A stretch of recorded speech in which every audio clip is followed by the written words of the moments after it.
Magandang araw sa lahat, welcome po ulit dito sa ating channel ang Biyahe y Komida. Maraming salamat sa lahat ng nag-subscribe indeed. Punta tayo sa ating topic, May 12, 2026. Dimples Romana pupunta ba sa kasal ni Bea at Vincent sa Spain? Lumipad si Dimples sa ibang bansa sa gitna ng mga palaisipan tungkol sa kasal ni Bea at Vincent.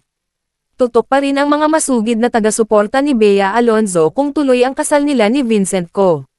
Nabuhayan ng pag-asa ang fans ng aktres na may tsansang maganap ang inaasahang wedding sa Spain dahil sa pag-alis ng bansa ng malapit nitong kaibigan na si Dimples Romana. Kahapon, May 10, 2026, nag-post si Dimples ng video na kuha sa airport lounge kasama ang mister na si Boyet Omi. Nilagyan niya ito ng emoji ng papalipad na eroplano. Sinundan niya ito ng isa pang video na kuha ng sakay na sila ng business class seat sa eroplano.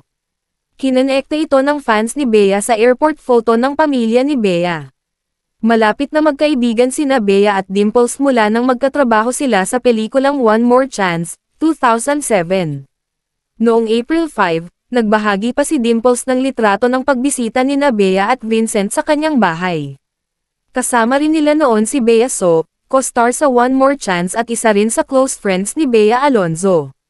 Nitong mga nagdaang araw, hindi kailang mainit ang usap-usapan tungkol sa wedding ni Bea at Vincent. Una nang inulat ng Pep.ph, Philippine Entertainment Portal, na May 10 nakatakda ang welcome party at May 14 ang wedding day ng couple sa Spain. Pero noong Biyernes, May 8, inulat ng Pep ang impormasyon mula sa iba-ibang credible sources na makailang beses na, on and off, ang wedding ng couple. Ang isyu ay may kinalaman umano sa prenup agreement. Sinasabing may iba ring dahilan kung bakit urong-sulong ang kasalan, pero nananatiling espekulasyon pa ang mga ito. Kung ano't ano man, hiling ng marami na malampasan ni Bea at Vincent ang kung anumang hadlang sa kanilang tunay na pag-iibigan.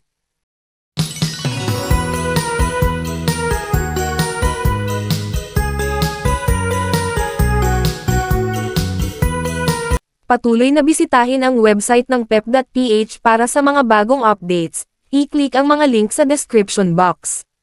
At yan ang ating latest showbiz chika update for today. Please like and share ang video at huwag kalimutan mag-subscribe.